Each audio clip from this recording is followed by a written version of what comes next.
being white, possibly one of the Melton Toyota boats of Grant Harrison. Just previously sold the second of his boats, which I believe Paul Cunningham used to run. I think it was the 86 boat. Yeah, Toyota 86. So these run the 4AGE Toyota twin cam engine. And it's a fantastic category of racing, Vaughan. I love it, especially for guys that, if you're not an outboard guy, you don't want to run an F4, whatever. These are a great category to get into. It's relatively economical to run.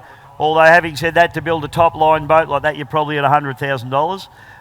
But great category. It's been really well supported, and you don't have to spend that sort of money. There's plenty of older boats out there competing that are quite competitive. Well, Dewey Nichols has got one of those. His boat must be over 50 years old. Oh, it's a lot older than him, put it that way, mate. Yes, absolutely. And his father, Ian, used to campaign the boat Ian as well. Nichols, yep. So, I mean, that's great. And, I mean, Dewey's a hard charger. He hasn't got the equipment to win races on his own merit. He needs to wait. People have to have problems for him to come through. But I tell you what, for that little boat and the boat that he drives, make no mistake, I'd love to see Dewey in a boat like that. He's a driver, and he's done it the hard way. Just waiting to put someone needs to put a consortium together to build him a boat, because I'd love to see him in some good equipment. We have a GoFundMe page for Dewey Nichols. Yeah, bloody oath. There we go. That's what we'll do. I've told him he's got to approach Sharpie and get a sponsorship from Sharpie. Get a sponsorship from everyone. All these blokes should get on board Dewey Nichols. He can, although I noticed Dan Kruzik's been waving to everybody as he goes past today, so Dewey could do the same. Maybe he could have a hatch in the cockpit, he'd stick his hand out and just wave to everybody.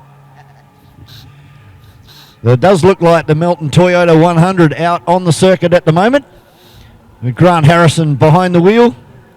How would you feel jumping out of the GP1 into this little one? They're not going to handle the same. Well, I've spoken to Grant about it, and Grant loves it because it's good competitive racing. There's lots of boats in the category. He said all the principles are the same. You're driving the big boat to driving this boat. Obviously, they're not going as quick, but it's also a lot smaller and lighter. So the way the boat behaves, it's still a hydroplane, So he said it's good hand-eye coordination, It's good driving practice for him to be in the boat, and it gives him.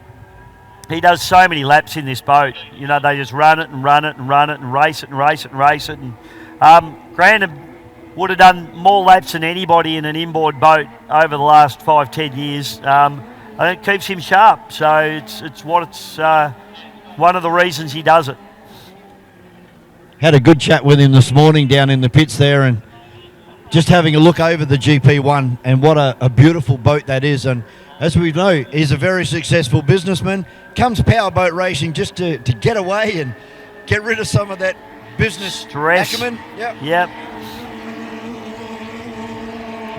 Yeah, and of course, they are a great sponsor as well, the Melton Motor Group and Melton Toyota, one of Melbourne's longest-serving Toyota dealerships as well. So they know Toyotas backwards. They're like a Toyota.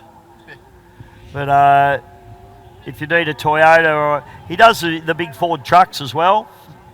And go and see him, particularly if you're in Melbourne, but even if you're not, support the people that support boat racing and support the people that are boat racing. As we said, these are a 1.6 litre Toyota engine, and you commonly find them in a Corolla. It's a twin cam 4-cylinder. Only limited modifications allowed to these. You can still run carburettors on these boats. Most of them do, injection. Mate. Yeah. There is a hot set of camshafts that they're allowed to run now, which is they're basically all running apart from a few.